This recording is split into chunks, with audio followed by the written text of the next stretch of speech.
On Christmas Eve of 2023, the villages of Bokos and Barkinladi in Plateau State were wiped off the map. Over 200 Nigerians were slaughtered in their homes. Houses were burned to ashes. The survivors fled to internally displaced persons, IDP camps. The Nigerian media and international news outlets repeated the same tired script. They called it a farmer-herder clash. They called it a religious war between Christians and Muslims. But if you are a forensic investigator, you do not read the press releases, you look at the dirt. A few weeks after the blood dried in Bokos, the herdsmen did not move their cows into the burned villages to graze. Instead, heavy diesel excavators arrived. Foreign contractors, protected by armed local escorts, rolled in. They did not come to plant crops, they came to dig. They were digging for spodumene, the highest grade lithium ore in the world. They were digging for tin, columbite, and tantalite. This is not a religious war, it is a hostile real estate acquisition. The men with the machetes and the AK-47s are just the demolition crew. They clear the human beings off the land. Then, the global mining syndicates walk in to extract the minerals. Those minerals are loaded into trucks, passed through military checkpoints, and shipped out of Lagos to build the battery of an American Tesla or an Apple iPhone. I am a forensic investigator. Today, we are tearing up the script. We are naming the syndicates. We are tracing the blood money from the killing fields of Jos to the global tech supply chain. You are watching Historic Capital. This is the dossier on the blood lithium cartel. If you want to find the killers, you have to find the buyers. Let us go to the Nigerian Mining Cadastre Office, MCO, in Abuja. This is the agency that signs the papers. They issue the exclusive prospecting licenses. Take their map of active mining licenses and place it directly over the map of the massacres in Plateau, Nasarawa, and Kaduna states. They match with terrifying precision the bloodiest zones in the Middle Belt. Riom, Mangu, Bokos are sitting directly on top of a multi-billion-dollar belt of solid minerals. By law, if a multinational company wants to mine lithium, they must negotiate with the indigenous community. They must pay massive compensation. They must sign a community development agreement. That process cuts into the profit margin. But if an armed militia burns the village to the ground, the villagers run for their lives. The government declares the village a red zone due to insecurity. Once the land is empty, the illegal miners simply drive in. They pay zero compensation. They sign no agreements. They extract thousands of tons of raw lithium ore. They pay the armed militias a protection fee to keep the villagers from returning. The Minister of Solid Minerals, Dele Alake, stood on national television and admitted a terrifying truth. He said that powerful Nigerians are sponsoring the bandits to protect their illegal mining operations, but he did not name them. We will. They are the local politicians, the retired military generals, and the traditional rulers who form front companies to hold the mining licenses. They secure the paper in Abuja, and they contract the dirty work to the syndicates on the ground. Who is actually running the excavators in the ashes of Jos? Enter the Chinese mining syndicates. In the last 3 years, the Economic and Financial Crimes Commission, EFCC, and the military have arrested dozens of Chinese nationals deep in the forests of the Middle Belt and Kwara State. In May 2024, the EFCC arrested Chinese operators in Nasarawa State. They confiscated truckloads of stolen, unrefined lithium. These are not rogue, independent miners. They are highly organized, well-funded corporate extraction teams. China controls over 70% of the world's lithium refining capacity. They need raw ore to feed the massive battery factories of companies like KATL and BYD. When the Chinese syndicates arrive in Nigeria, they do not bring armies, they bring cash. They set up operations in places like Ways and Barkinladi. They hire the local youth, the same youth whose farms were destroyed, to dig into the toxic dirt for 3,000 naira a day. The Chinese middlemen buy the raw lithium ore from the local militias for absolute pennies. They pack it into 30-ton trucks. Now think about the logistics of this crime. A 30-ton truck loaded with stolen rocks is not invisible. You cannot put it in your pocket. To get from the mining sites in Plateau State to the seaports in Lagos, that truck must drive across 1,000 kilometers of Nigerian highways. It must pass through dozens of police checkpoints. More importantly, it must pass through the checkpoints of Operation Safe Haven, the special military task force deployed to secure Plateau State. How does a massive convoy of stolen lithium drive past the Nigerian military, while the local residents are locked down under a 24-hour curfew? Because the trucks pay the toll. The cartel pays the military commanders, they pay the mobile police, they pay the local government chairman.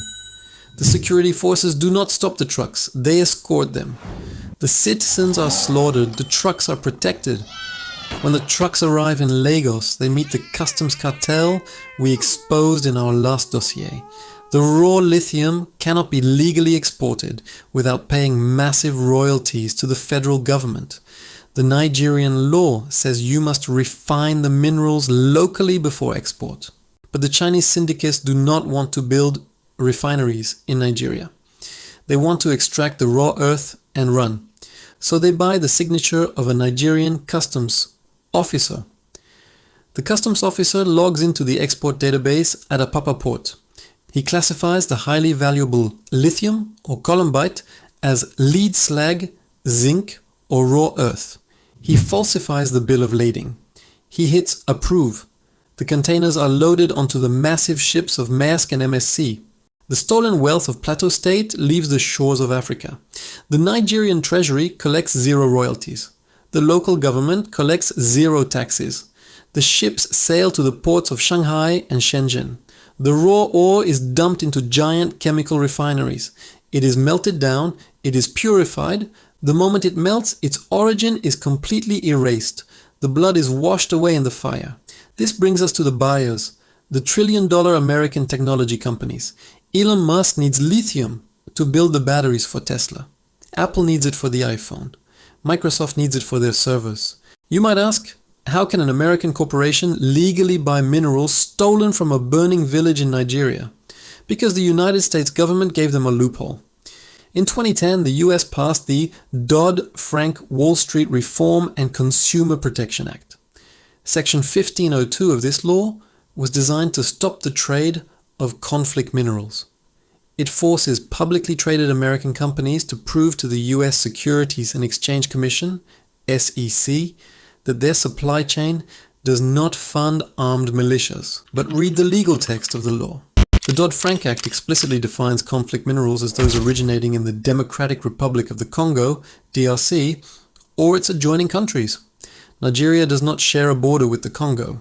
Therefore, under United States financial law, minerals mined by armed bandits in the killing fields of Jos are perfectly legal.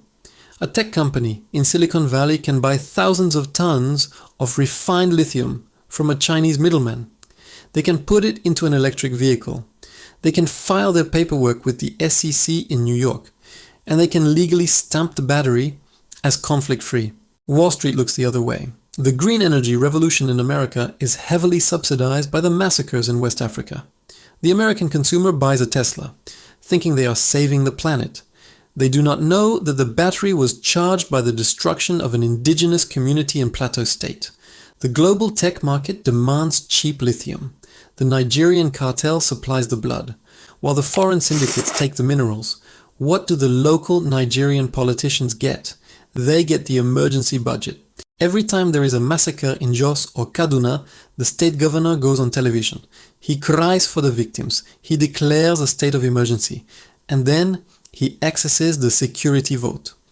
In Nigeria, the security vote is a monthly cash allocation given to governors to fight local crises. But it is a constitutional black hole. The security vote cannot be audited by the Auditor General. It is not subject to legislative oversight. The governor does not have to produce a single receipt. He can withdraw hundreds of millions of naira in raw cash. If Plateau State is peaceful, it is very difficult to justify a massive security vote. But if the state is burning, the governor and the security chiefs can draw billions of naira in raw, untraceable cash. The crisis is the justification for the money. If the military actually wiped out the bandits, the emergency funding would stop. The security votes would dry up. There is zero financial incentive for the political and military elite to end the conflict. Peace is bad for business. The politicians mourn the dead in public. Then they return to their offices, sign the requisition forms, and withdraw the cash in private. You might live in Lagos, or London, or New York, and think this violence does not affect you. You are wrong. You pay the cost of this cartel every time you buy food. The Middle Belt, Plateau, Benue, Kaduna is the food basket of Nigeria. They grow the yams, the maize, the potatoes, and the tomatoes that feed the massive coastal cities. When the farmers of Bokos and Mangu are chased into refugee camps by the mining militias, the crops are not planted. The harvest rots. The supply of food to the southern markets collapses. When you walk into a market in Lagos and complain that the price of a bag of rice or a basket of tomatoes has tripled, you are not just feeling the effect of a weak naira. You are feeling the direct economic impact of the lithium cartel. You are paying the inflation tax of the violence.